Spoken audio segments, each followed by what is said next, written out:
Yeah, good question.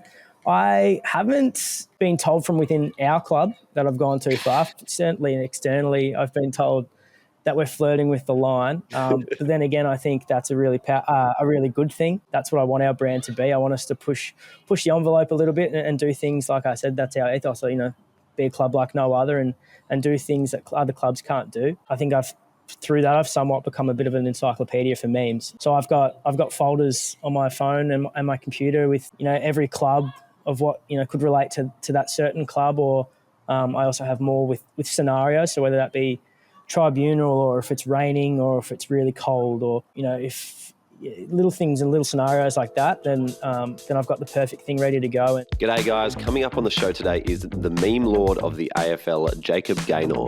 Jacob is the social media manager of the GWS Giants, who have attracted attention this season by taking an approach that some see as a little bit edgy.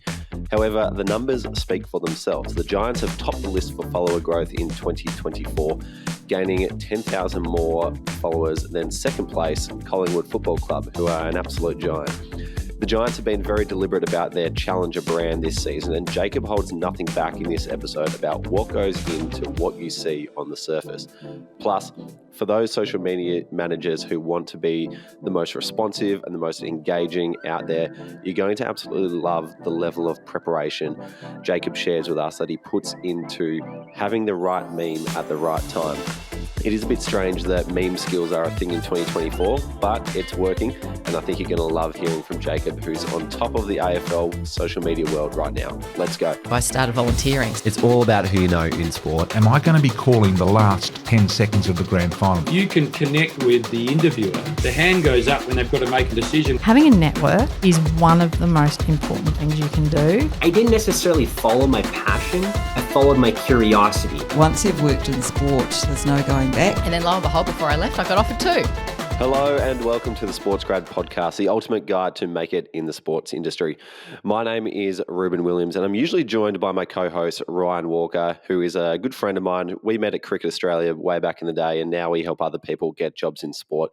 And each week we learn how people made it in the sports industry and tease out their career decisions, their work habits, skills, everything they do that makes them great. Also that you can learn how to get into the sports industry, get promoted from your role and get thriving within sport. Now, usually Ryan's here. Unfortunately, he's caught COVID. So you've just got me today. He's not feeling very well at all. And we've been playing a bit of tit for tat in terms of one in, one out on the podcast in recent weeks, where one of us gets sick and then the other one doesn't. So we'll both be back on it very, very shortly, at least fingers crossed. So pray for our health for that one. Before we begin, please follow us on LinkedIn. If you want to connect with us and hundreds of others working in the sports industry, we also offer a membership called the SportsGrad Community. That's where you can very quickly grow your sports industry network.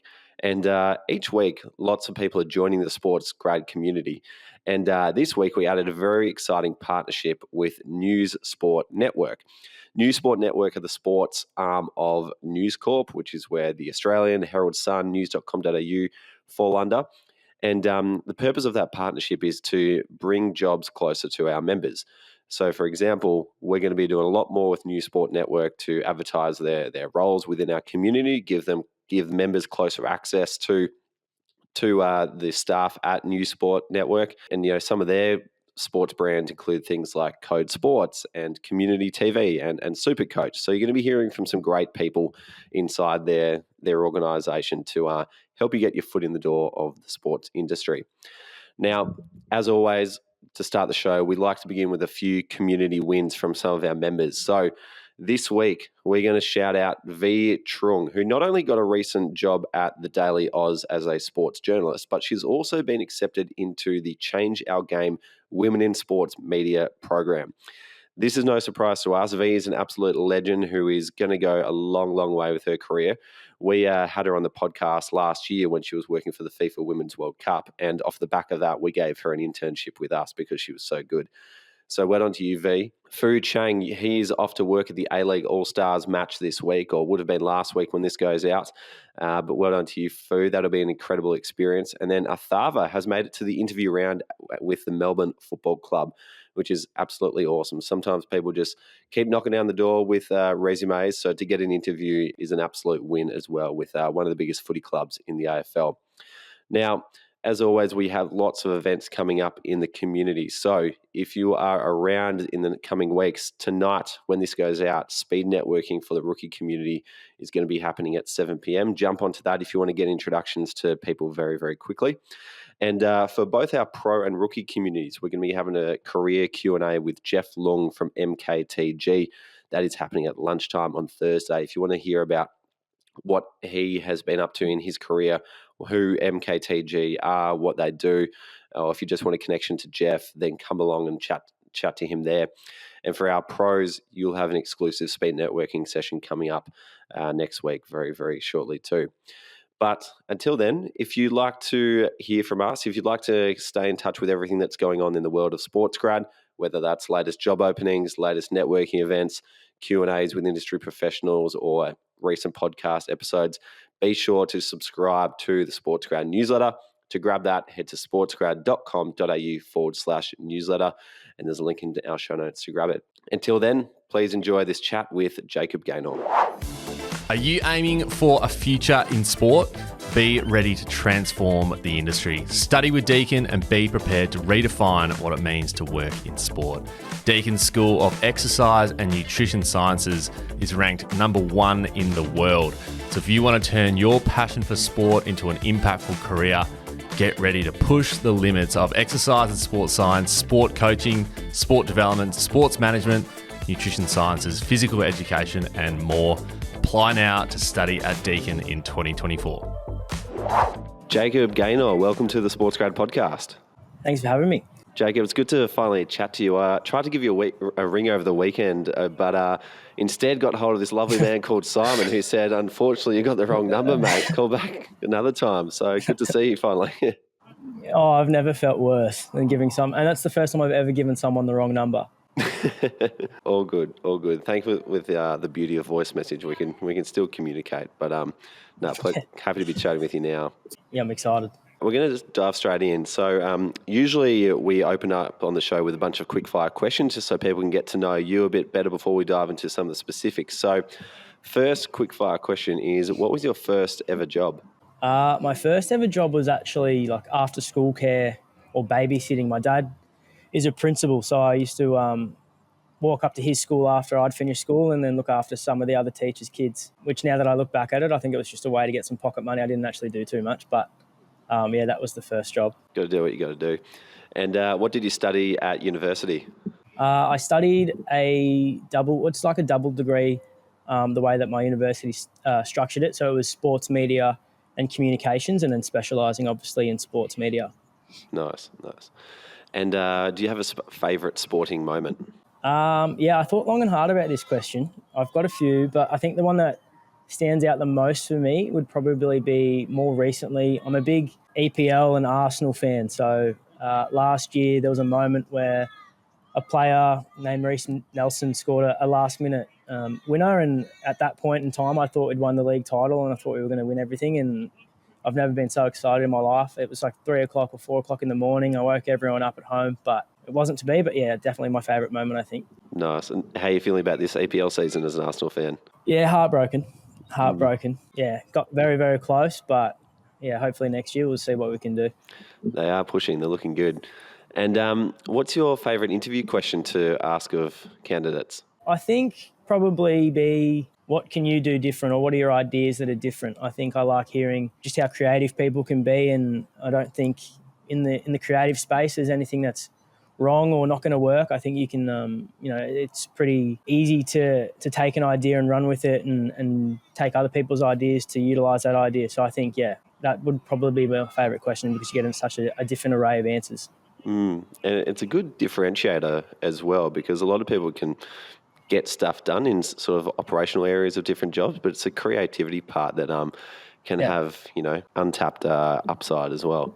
Do you have a book or podcast that's helped you with your job that you particularly enjoy or would recommend? I do. There's a podcast, I'm not quite sure exactly what it's called, but it was with Michael Corcoran from Ryanair, he was kind of the driver behind a new strategy for them that was, we're in a market where they weren't the highest end airline or anything like that. So let's have some fun with it and get our name out there and kind of utilise the brand and what it is and run with that. So I think, especially in my role at the Giants, I think that those two kind of go hand in hand. So just hearing what he had to say about how to break the market and break the mold and do things differently and, little things like that and being a disruptor and a challenger brand, I think it was, it's just something that really helped me with the Giants. And I think, people that are in a similar position could really get a few things from him for sure.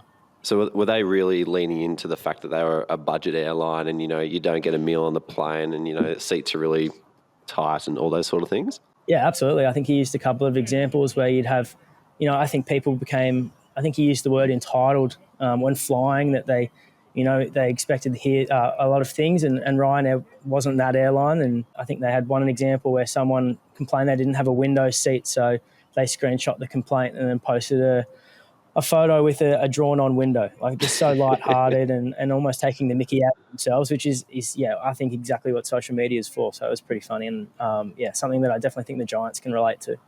Nice. I love that. I also love that you're learning from other industries as well, not just picking up what other people are doing in the sports industry. Do you have one particular platform that you use at work that you couldn't live without? I do, and it's only recently that I've really developed a love for Twitter or X. I think my normal answer would have been, your Instagram or TikTok, and I think TikTok especially does generate a lot of ideas, but I love Twitter and I guess it's just such an easy platform to get people's opinions and what's trending and what's not trending, what people are liking and not liking. So I think it's a pretty powerful platform to get that fast-paced, reactive content. So I'd say Twitter is my favourite at the moment. And if you had 30 minutes to pick anybody's brain, who would it be and why? This is another one I thought long and hard about, and I think it would be Kevin Hart. I'm a massive comedy fan as well, and I'm vertically challenged, so Kevin Hart's someone I could relate to as well. So I'd love to pick his brain about how he took comedy and kind of turned it not into not just he's not just your average comedian. He's almost built an empire and a brand with himself, and brought a lot of people along with him. And I think he'd be a really fascinating dinner conversation to have with him. Nice. Is that particularly from the brand point of view, or the way that he creates jokes, or both? Yeah, I think it would be both. I think it would be one side of it would be building that brand and how he's kind of diversified himself and gone from just being a stand-up comedian to an actor and an activist. And, he has so many brands and different opportunities and he's doing so many different things that I think it's such a fascinating way to go about it, that he's not just limited himself to be a stand-up comedian, but he's gone through different avenues and different spaces. And, I definitely think it'd be interesting for sure. Nice. I'm going to have to look into that. Two people came to mind when you mentioned the reasons why you're interested in Kevin Hart. One is Jerry Seinfeld. Tim Ferriss has a great podcast with him on his writing process and how he does it for an hour a day and how he iterates on his jokes. And then on the other side of reinventing yourself, for people who aren't aware with Arnold Schwarzenegger's story, it's quite incredible when you really actually dive into who he is and how he became a bodybuilder and then an actor and then a politician as well. And so for those who are looking more in that space, there are a few interesting people, but Kevin Hart is a good one. I need to do some more research on him. Yeah, I think, Jerry Seinfeld as well. He's a fascinating man. My uncle is a massive Jerry Seinfeld fan, and I've read his book and I've taken it along with him as well. Like he released a book of just his ideas and concepts of comedy and how he writes it. And that's something I've tried to do as well. Like if I have an idea, then I'll write it down so I don't forget. I think that's really important. And then, you might go back and it's a bad idea, but at least it's there somewhere and you can go back to it one day. But Jerry Seinfeld's another one that I'd love to have a conversation with. Is that the book, Is This Anything? Yeah. Yeah, I've got that sitting on my shelf. I need to read into it. I love it because he's published all his bad jokes as well. It's just all right, here's my entire last work. Yeah, and it's such an interesting read. Yeah, I highly recommend. Awesome. All right, well, let's dive into you and the work that you're doing at the Giants, but also importantly, how you got to the Giants. So could you start by walking us through the early stages of your career and what led you to the role you're in now?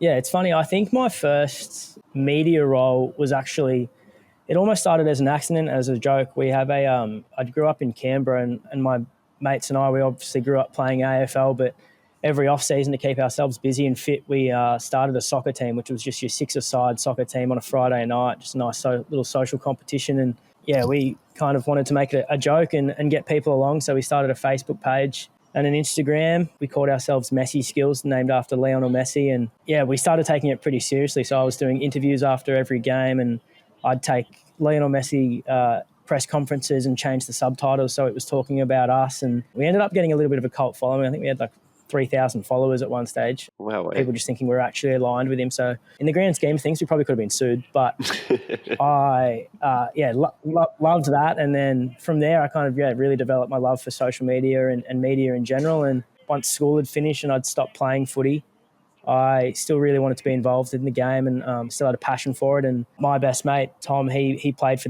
a club called the Canberra Demons in the NEAFL competition, which unfortunately now doesn't exist. But yeah, he just approached the club and said, my mate's studying media and he's interested to do some stuff. And then from there, I worked with the Canberra Demons for 3 years, started as a volunteer and progressed into a little bit of a paid position, which was really nice, and helped obviously with university, and yeah, did that. So it was a media manager / content role. And it was a similar market to the Giants really, which has kind of helped me in this role now, is that I, it was all about growing the game and expanding on those new audiences. And yeah, from the Canberra Demons, got lucky enough to be poached by the AFL and worked with the AFL in Sydney for not too long. And then through COVID and everything else and people moving on, I was fortunate enough to get a position at the Giants and been here since about 2021 now, and yeah, absolutely loving it. That's awesome, mate.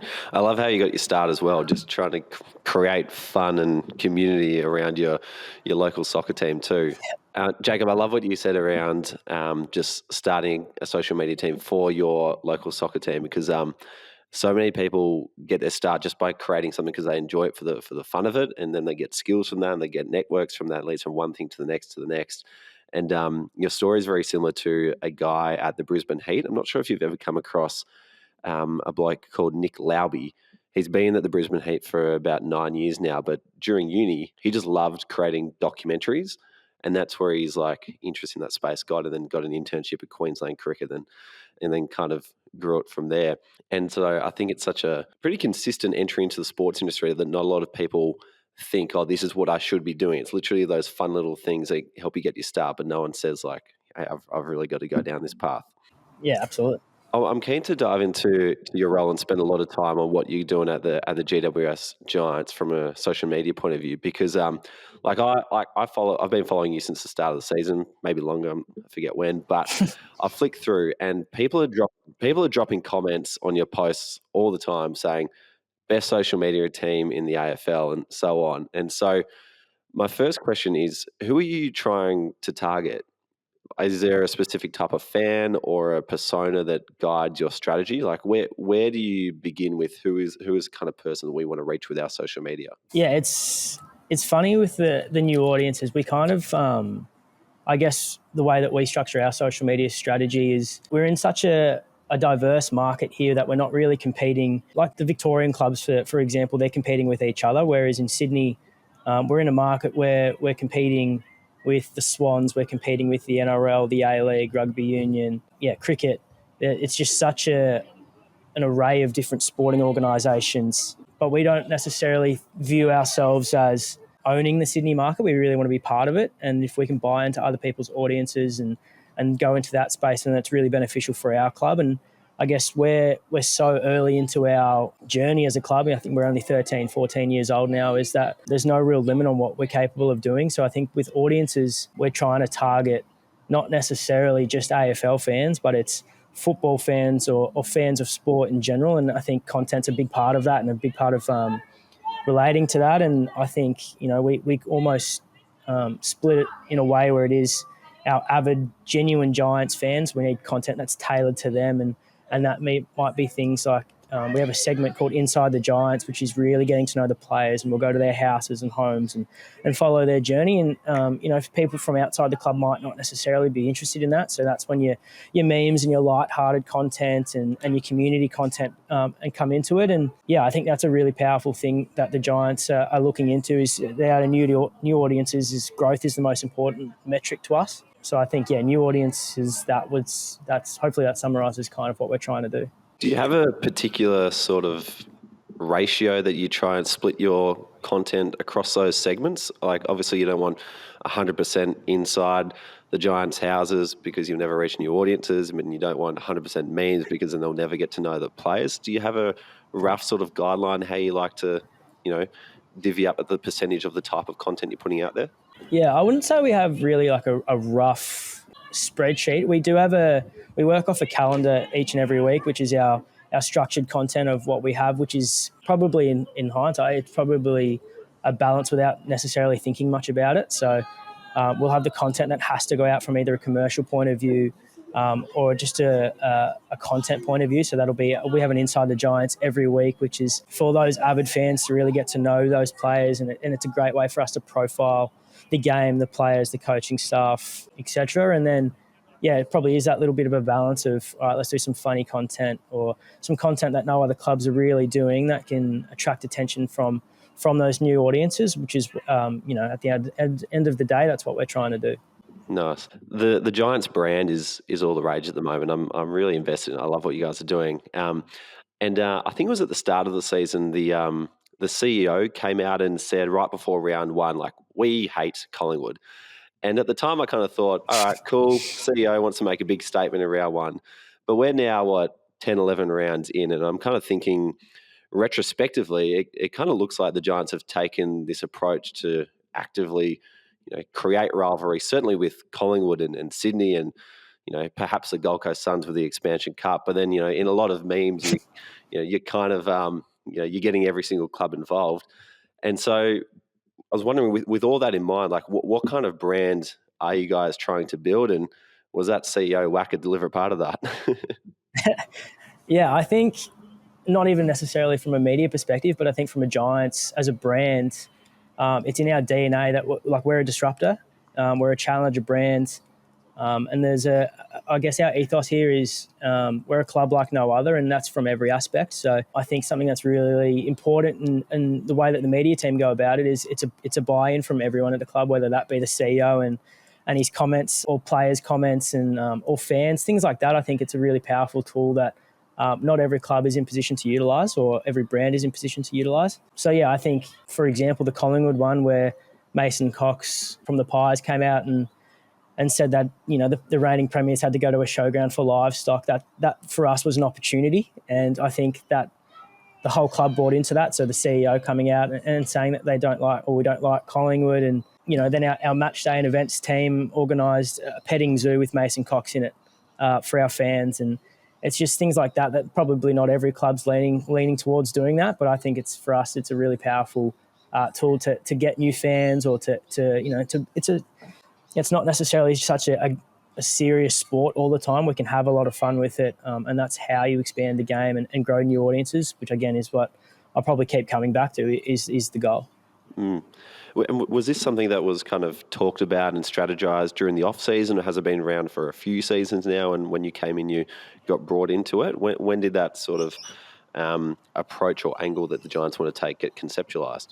Yeah, I think it's always been a part of the club since the start, is that, the club like no other and the disruptor brand. I guess for us it became a thing in our media team, probably more at the forefront towards the back end of 2022. We'd kind of had that stretch there that results weren't necessarily going our way, and Leon Cameron left his position, and we had a bit of turnover there, and it was almost like there was no expectation on the club in 2023, so we could have a little bit more fun and really, really go to town on that challenger brand and utilise that for our own good. And so we started doing that more light-hearted content and experimenting with things that were working. And it just happened to be that we had a really successful season, so it kind of worked and benefited us that way. And then to Adam Kingsley's credit, he's come in and he's been fully on board with everything we're doing. Not every senior coach would love the media team stirring the pot every week, especially against, as you mentioned, the big clubs like your Collingwoods and Sydney Swans. So, him, Adam Kingsley, Jason McCartney, the football staff, everyone's so supportive, and they really do fully comprehend that we are a disruptor and we're a challenger brand. And what we're doing is working as well. I think, when we can go to the CEO and Adam Kingsley and Jason McCartney and say, here's our numbers, it's working, they can go, yep, perfect, which is, I think, a really important thing, that it's not just a media team thing. It's a genuine Giants brand. No, I do love that. I do love that you guys stand for something. You're prepared to put your neck out there as well. And it is cool to hear that's coming all the way down from the CEO and the coach. Because I was going to ask, like, have you ever been told internally, like, oh, Jacob, that's, it's a bit too far. We need to take that down. And secondly, like, have you ever had to take anything down? Yeah, good question. I haven't been told from within our club that I've gone too far. Certainly and externally, I've been told that we're flirting with the line. But then again, I think that's a really good thing. That's what I want our brand to be. I want us to push the envelope a little bit and do things, like I said, that's our ethos. So, be a club like no other and do things that other clubs can't do. In terms of taking things down, not really. The club's normally really good, and I think you've got to be in a position as well that when you're producing the content that we're producing, you've kind of got to, if you're taking it down, you're almost backtracking and it doesn't look too great. So I think there was a St Kilda example a couple of weeks ago that they put up something and then apologised or took it down, which is something that, I don't think I'd necessarily do. I think you just got to stand by it. And at the end of the day, some people are going to get not offended. I don't think that's the right word, but they're not going to like your content. But as long as the positives outweigh the negatives, I think it's working. No, I love it. And I was wondering, do you have many relationships with the other social media managers from the other clubs? And just like in the off conversations that you have, like, do any of them ever turn to you and say like, oh, I love the content that you guys are able to do at the Giants. Like, I wish we had more license to do some of that stuff, but we just don't. Does that sort of conversation ever happen with you? Yeah, absolutely. One of my favourite things is on game day is connecting with those other media teams and social managers, and because every club is so different, and for us in the Sydney market, I probably don't really comprehend what it's like in the Melbourne or Victorian market. And for example, I've had a couple of off the cuff conversations with other media managers and what we do that they wouldn't necessarily be able to do, or if they wanted to do something, it has to go through so many approval processes to get out that by the time it's got approved, it's probably too late, which in social media, you've got to be really reactive, really fast. And I think that's one of the great things in my position is I've got the trust and the backing of those higher ups that if I think something's good and funny and going to resonate with our fan base or the wider sporting community, then I can just go and do it. And, if I'm wrong, then I'll wear that later on. But so far, so good. So, yeah, but definitely I've had conversations with other clubs that they can't necessarily do what we do. Nice. No, I think everyone's loving your content. It sounds like you're the envy of the competition in terms of who to work for and where you can have the most fun with the license, with what you can do. But you mentioned the ability to turn things around quickly and be reactive with social. From the content that you guys have been putting out already, how much of that is planned and prepped in the preseason? For example, recently when you played the Gold Coast Suns, you had all the expansion club stuff, and when you had the Swans coming up, you had the South Melbourne dig. How much of that sort of stuff is planned versus in the moment? To be honest, I think a lot of it is planned. We had especially with the expansion cup stuff with the Gold Coast Suns, we had a meeting with the Suns media team and identified an opportunity to have some fun. I think they're in a very similar position to us, where they're in a new market trying to grow their brand themselves. That we're playing in Adelaide in Gather Round and in Mount Barker, so an hour out, and instead of putting our heads down and going, oh, well, no one's really going to watch this or connect with this, let's have some fun with it. And that's where the Expansion Cup was born, and we had a great time with the Suns working together. And I think it's important for both of our clubs to really utilise each other, and that too with Tassie coming in as well. I'm pretty excited to work with them. But yeah, most things are really well planned out. We have a list. Well, I have a list and a folder of every club which has tailored content for them, and then obviously there's the games that you mark in the calendar, and they're the ones that you really want to drive content with, and that is being the Gold Coast Suns and especially the Swans. Like, I look forward to Derby week more than any other week. And then, your big Victorian clubs are always really fun because they have such a large fan base, which, whether they agree with your content or not, are willing to engage with it. And then that's more growth metrics for us. So, I think, in going for, targeting Collingwood and clubs like that, it works. And then, if you're targeting Collingwood, then you're getting Carlton fans on your side. And, I think something that it wasn't really something we set out to do, but we've almost become everyone's second team. And I think that's a really, really cool thing, and something that we're really starting to go, let's utilise that and drive that. And if we can get, a few Carlton fans to an away game when we're in Melbourne because they like what we're doing, then what we're doing is working. And I think that's pretty cool. Yep. And tell us about the Tom Green fan club. I see when the Giants play at home, you got the big marquee on the side. How did that come to fruition? Were you part of that? I wasn't part of that. Tom will tell you it was our CEO's idea. I'll be an advocate for saying it was Tom's idea. Yeah, it's quite funny. We've also got Jack Steele from Canberra as well, and obviously he's captain of St Kilda and won a couple of best and fairest and been an All-Australian, and Tom's played about 70 games. So I think he was pretty flat that the Tom Green fan club was there before a Jack Steele fan club. But yeah, it was just an opportunity for Tom and his mates to get together, and it's become a bit of I think it's a cheaper deal for uni students to get in, and you get a drink and a pie and can watch the footy. And again, that's just part of what we're trying to do is create new opportunities and new things and new concepts for people to engage with the game, and whilst profiling Tom at the same time. And he's certainly not going to shy away from saying that he doesn't mind the Tom Green fan club being up on the hill at Canberra. No, we love the Tom Green fan club. Even other little things, like I'm keen to understand like how detailed your preparation is, because like the amount of content you pump out is awesome, but it's always like bang on point every single time. So, forgive me for being nitpicky, but even little things like the tribunal memes, Jesse Hogan and Toby Green, they both go to the tribunal in the same week, and you guys put up about 4 Michael Scott office memes in a row. Does that sort of stuff just come to you in the moment, or, have you done a sort of like content scenario planning for tribunal appearances? Like, how far does the preparation go? Yeah, it's a great question. It's pretty detailed, to be honest. I think that's something I pride myself in, is being prepared. And as we said, you've got to be pretty fast and reactive on social media. So having the right thing to go at the right time, I think is pretty vital. And I think through that, I've somewhat become a bit of an encyclopedia for memes. So I've got folders on my phone and my computer with, every club of what, could relate to that certain club, or I also have more with scenarios. So whether that be tribunal, or if it's raining, or if it's really cold, or, if little things and little scenarios like that, then I've got the perfect thing ready to go. And yeah, I think for the Jesse Hogan and Toby Green tribunal one, is a lot of things are circumstantial as well. So both of those incidents that they were at the tribunal for hadn't resulted in a serious injury to anyone. So you therefore have that platform to have a little bit of fun with it. And especially with Toby's reputation at the tribunal, it's like, it's not a secret that he's been there a couple of times.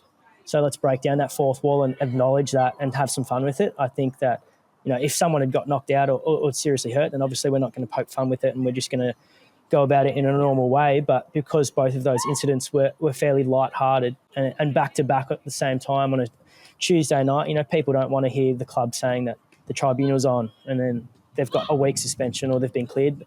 It's just, that's boring, and that's what the journalists involved, that's their job. So how can we be a little bit more engaging and make it a little bit more lighthearted and have some fun with it? And to the boys' credit as well, they were fully on board. We told them what we were doing, and they were like, yep, sounds good. So gave the tribunal night a little bit of a theme, which was The Office, and I actually had a great day going back through the Office clips and trying to find what we could do and saving everything. And so not every day at work's a hard one, but I thoroughly enjoyed it. And yeah, I think it was really good. It connected a lot of not just Giants fans, but fans of footy in general, and it was entertaining and something that made the tribunal time go a little bit quicker, which was nice. I love that you are becoming an encyclopedia of memes, which in this day and age is actually an incredible asset to a lot of different businesses. And there's almost like parallels to like who you are becoming with Bruce McAvaney in all seriousness, because he's probably the greatest like encyclopedia of sport in Australian history.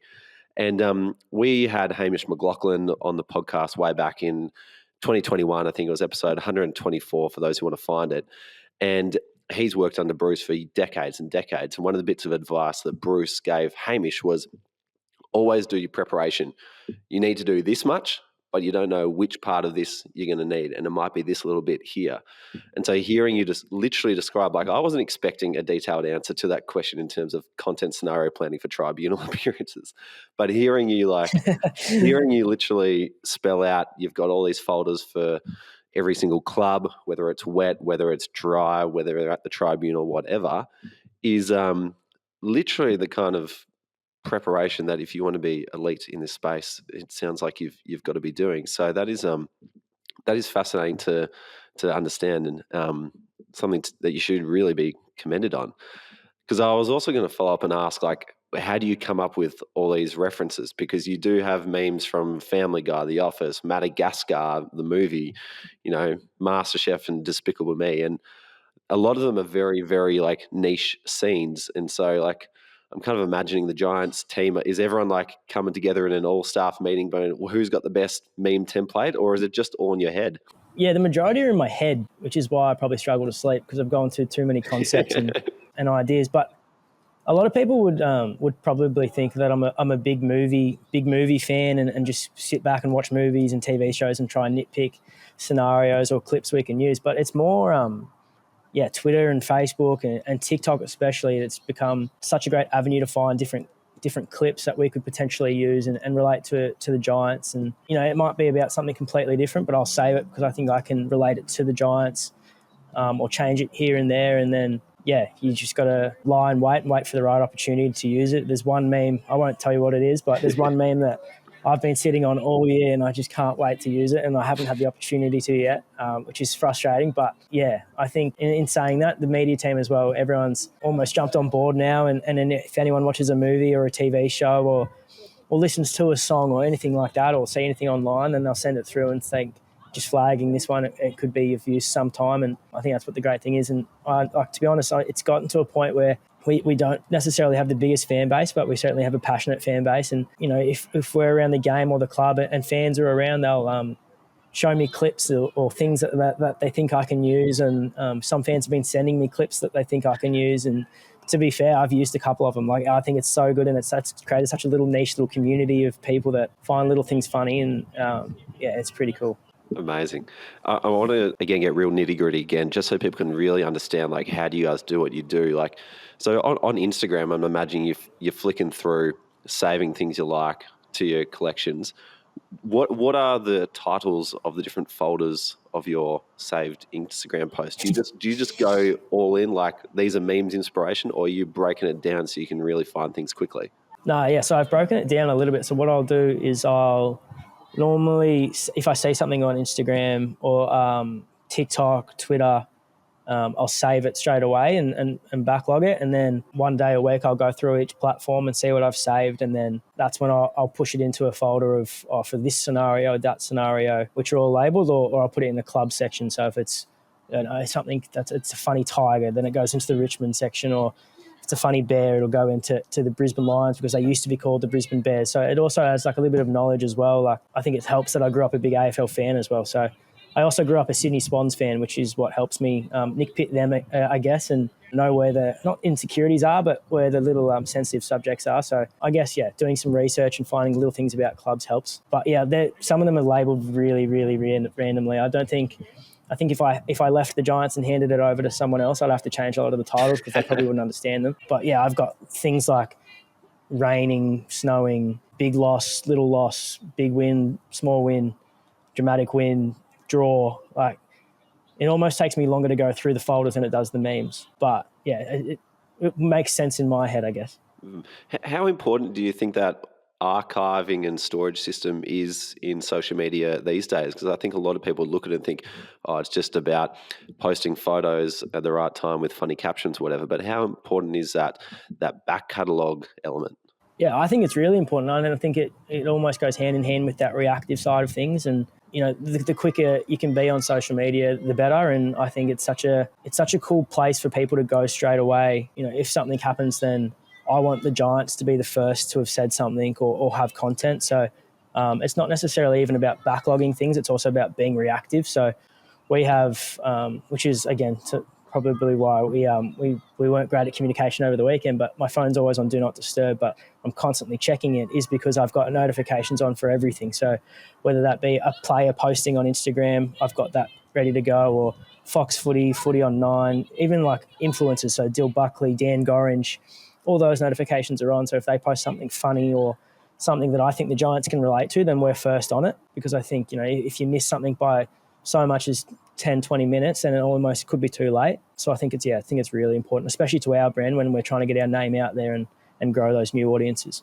Amazing, mate. Those little bits of insight I think are super valuable for people who are just entering this space. And like, you know, there's level 1, can you post a photo on time with a match score? Then there's probably like level 1,000 where you're at. Do you have all these notifications? Do you have the folders ready to go so that literally you can hit the right meme at the right time, which Feels like a weird thing to say in this day and age, but it's critically important.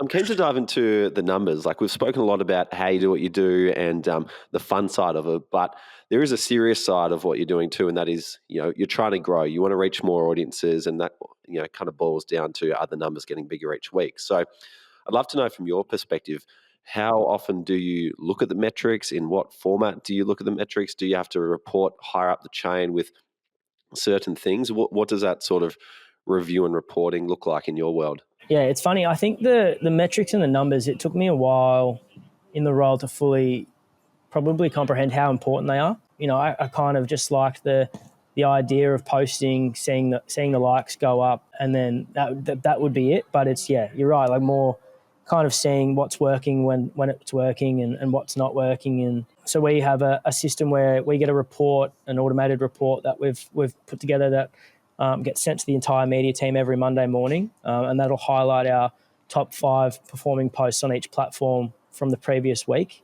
So, and that, it differs across each platform, which I think is really fascinating, in what works on what platform and, when it works on what platform. But I'm also, you're right, I'm also a bit of a nerd, I guess, in terms of the numbers. I could tell you exactly how many followers we have on every platform, and I love watching that number go up, or our audience reach and new audience reaches and that kind of thing. But I think, the metrics have become really important for me, probably more recently than they were when I first started.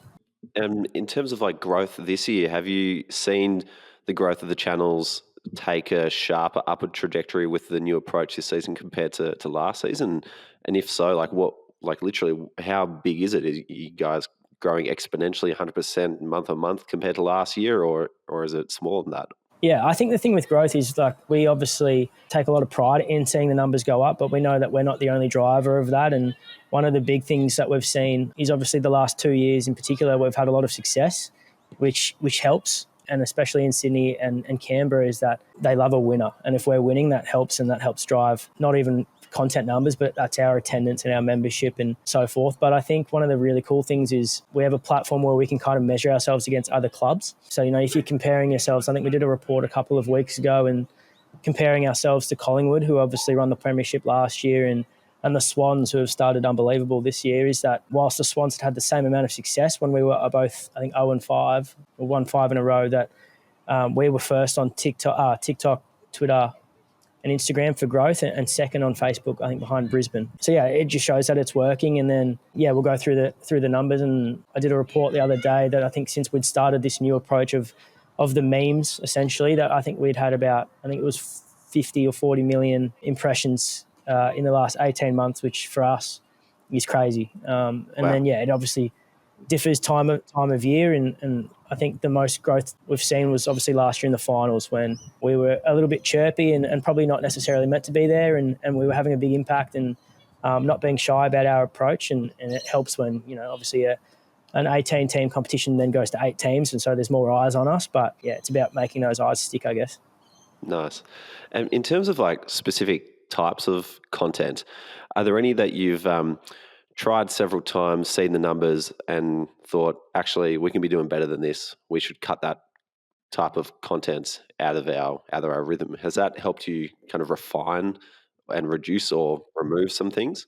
Yeah, absolutely. I think one of the big keys for us and any brand in any football club would be, you've got to deliver on commercial content. And traditionally, if you see things like with too many promotional bugs or things like that, then people aren't going to really engage with it. So it's kind of like what works, what doesn't work, what engages a viewer at the same time as promoting a commercial partner or selling a certain product. And I think that's the big stride we've taken recently with is not necessarily working against our commercial team, but working with them and explaining to partners what works, what doesn't work, and how we can almost utilize our brand and tone of voice and connect with those partners instead of just doing partnership on the side of our funny content. Like, how can we put them together and create that balance? And then there's little things that you can almost look at, and you look at the numbers and you go, well, these aren't performing well, but they're still necessary. So for example, we highlight everyone's birthdays, but this probably the last 18 months or so, it's like, well, we're going to get 500 likes on a post that says happy birthday, Harry Himmelberg. But if we start to take the mickey out of them or showcase their personality, and I think the big thing for me growing up is, and probably similar to you, is like Facebook it was the go-to platform early, and I used to look forward to my friends' birthdays because that's how you stitch them up. You used to post on their Facebook wall, and it'd be embarrassing or a story or something like that. And I think we had a couple of, I think it was a year or two ago, we had an AFLW player named Ali. It was her birthday, and she sent through a reminder because she thought we forgot it was her birthday. And I thought that was hilarious, so I just screenshot and posted that for her birthday instead of an actual birthday. And the numbers went really well, and I was like, well, that's kind of the secret. Then let's start to utilise this and stitch people up. And I think obviously you need to have those key relationships with players to not go too far. But it was Nick Haynes' birthday during the, last week, and yeah, so I let him know that I was going to stitch him up. Didn't necessarily tell him what it was, but yeah, I just think finding new ways to make that boring content engaging is something that I really think the Giants do well, and I think that's something that a lot of teams are starting to do as well. I did enjoy that Nick Haynes birthday post over the weekend with the message screenshot. I think they're very, very clever. And just coming back to the piece around working with commercial partners, because there'll be a lot of people who listen to this podcast who work on the commercial side of sport too, and will need to work with people like yourself in their organisation. How do you present that to a sponsor who might literally be worth millions, if not billions of dollars, have been set in their ways for forever in time, and don't really want to, rock the boat too much?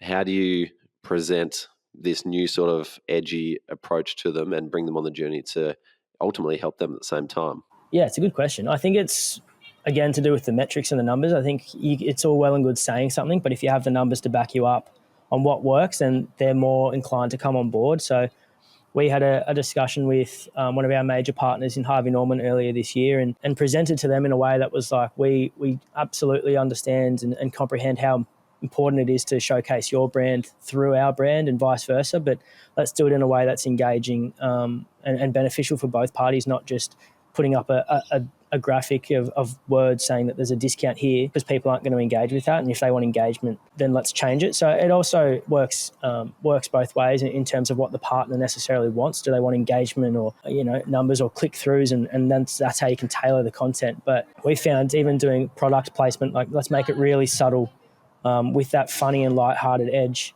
that could almost set us apart, and people are almost being sold something without necessarily knowing that they're being sold something. And I think obviously it's a very, very hard balance to get. But yeah, I think having those relationships with your commercial partners is really important. And to give credit to Harvey Norman, they've been unbelievable this year in really taking on board our lighthearted approach. We did a video the other day on protein smoothies, and the boys just used their product to make the smoothies. And you wouldn't have known until the end of the video when we say, go get yours at Harvey Norman. But you don't have to put bugs everywhere or tag them everywhere and put them in the copy. It's just really subtle and it works better. And I think that's what more people can engage with.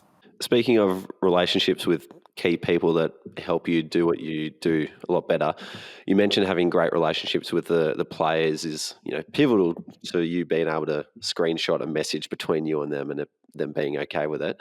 How have you gone about building relationships with players at the club?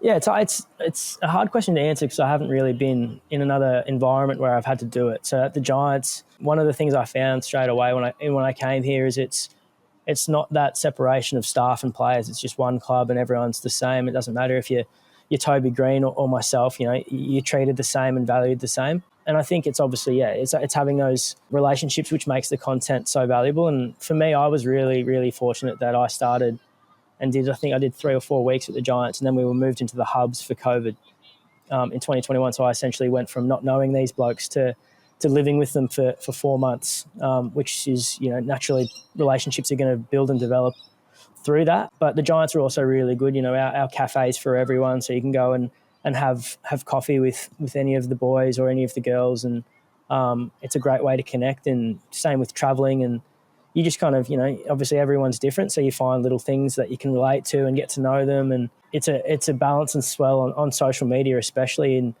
not just, you're there to almost grow their own brands and give them opportunities, but also not let them be too comfortable where you can't stitch them up. And I think that's the best part is that they're not necessarily just athletes, they're also people, and they also have funny stories and little things like that. So if they mess up, and they're happy to own it, and to credit to all of our players, they're so good at taking the jokes on board, and and getting involved in content as well. I think, we've had Cooper Hamilton, who we've done some amazing content with over the last 12 months with him, is that it's, explaining the jokes and making sure that they fully understand that, we want people laughing with us, not at us. And yeah, I think it's more about communication in terms of building those relationships. So once you have those relationships with one player or two players, it grows, and then more and more players want to buy in and be part of it. And I think that's what we've found recently is more players wanted to buy in and be part of that funny, light-hearted content, which is so good for us. That's awesome, mate.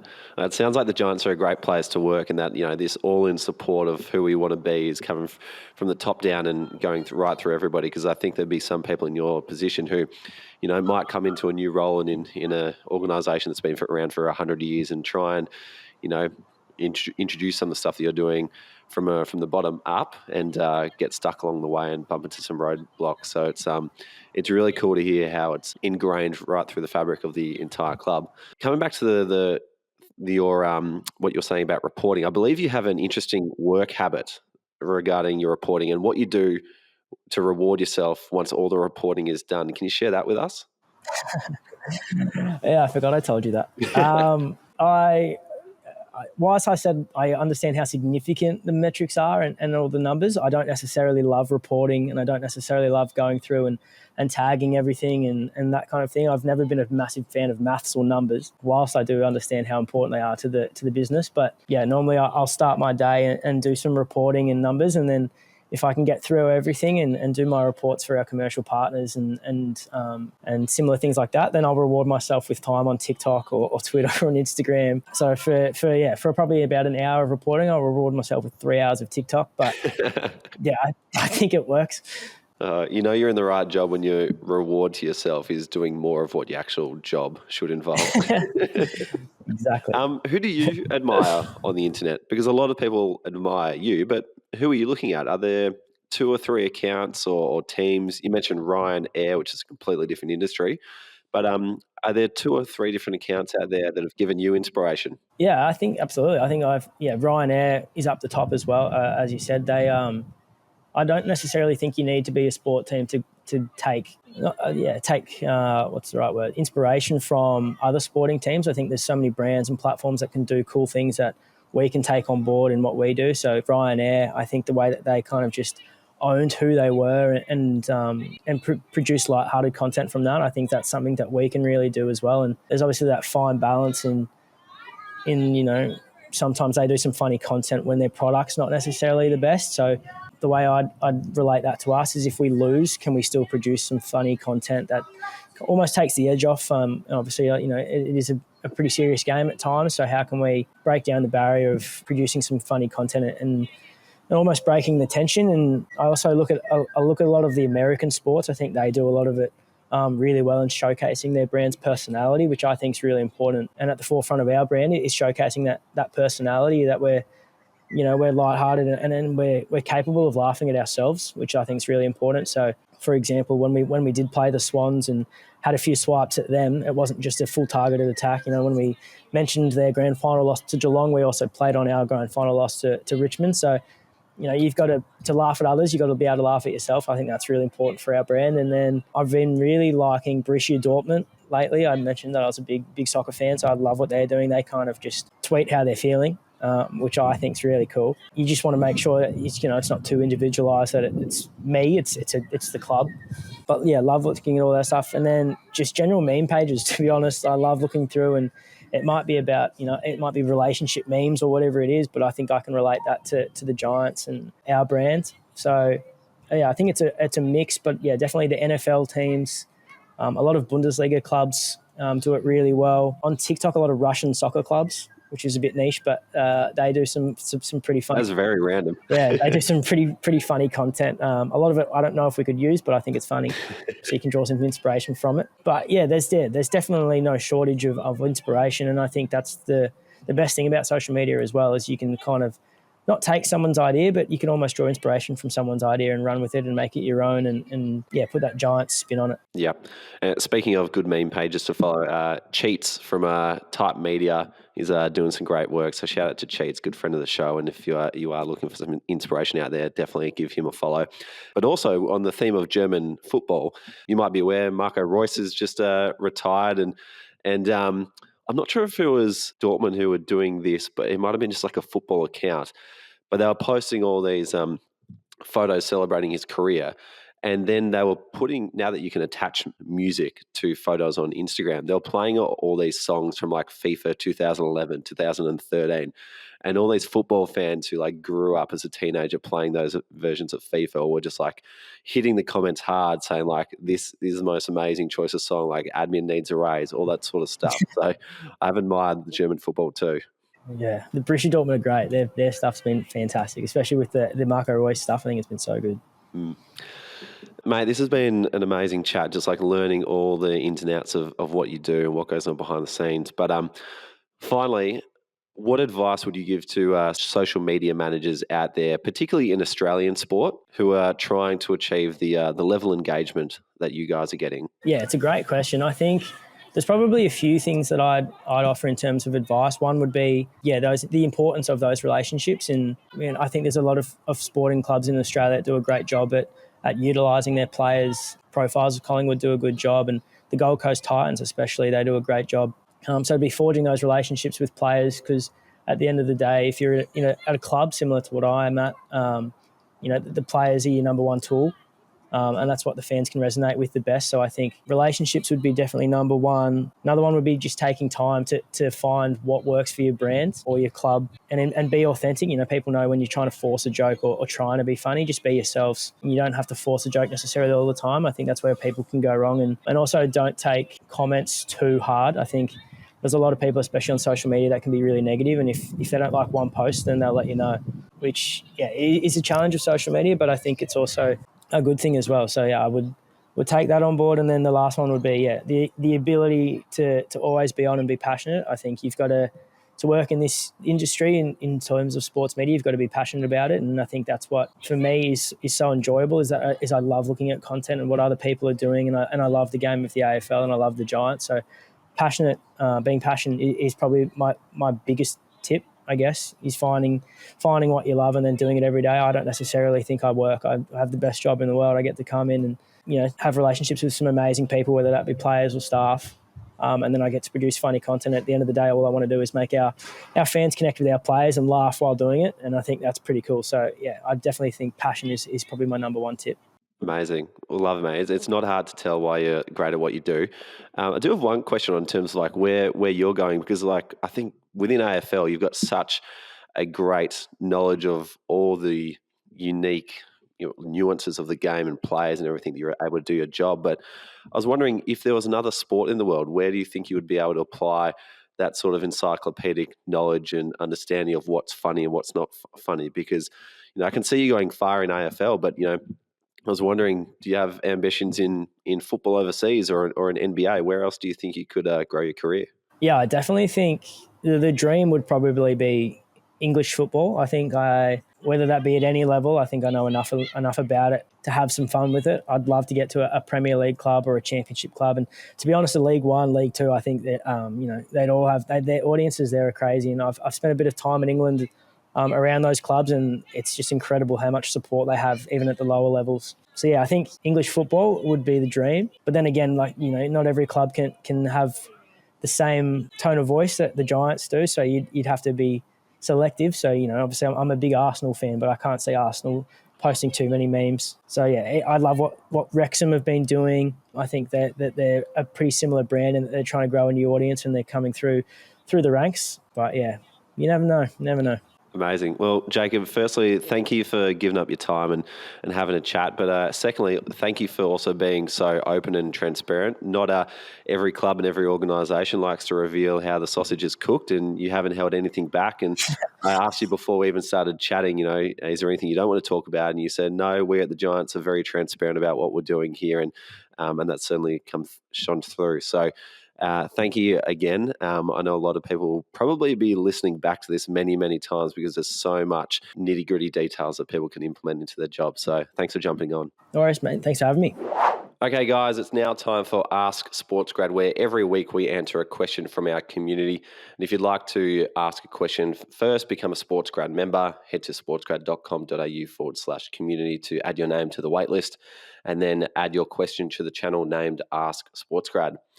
Today, this one is going to be a question that has hit up my inbox very regularly in the last couple of weeks. I'm talking about my LinkedIn inbox. A number of people have messaged me saying, hey, Ruben, any advice on how to get started in the sports industry? Where do I even begin? And we've covered this on a number of occasions inside the podcast, but the episode that I keep sending people back to is episode 200.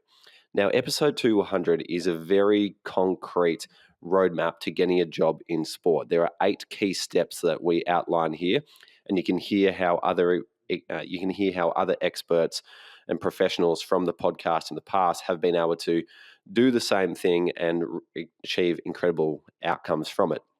So if you are looking to understand where do I even begin to get into the sports industry, make sure you dive into episode 200. That has got the most concrete advice we've ever given out on how to break in. And I recently sent it to a girl named Zane, who, funnily enough, resides over in Monaco. And after sending her episode 200, she had to listen to it. And she went as far as posting about it on LinkedIn. And her post said this: round of applause to the SportsGrad podcast. Ruben Williams sent me this episode about a week ago, and it is by far the best advice I've ever heard regarding finding work in the sports industry. I'm slowly making my way through their playlist, but this one comes highly recommended. So rather than give you all the answer right here, I'm going to send you to episode 200 where we break it down very, very clearly, and you'll get the full details on how to break in without getting lucky. That is the key part. We don't want to make it by chance. If you can do very deliberate things to get a very deliberate outcome, then you are in control, and episode 200 will put you in control. So look up that. Until then, if you'd like to ask us a question or our friends in sport a question, make sure you sign up to become a member.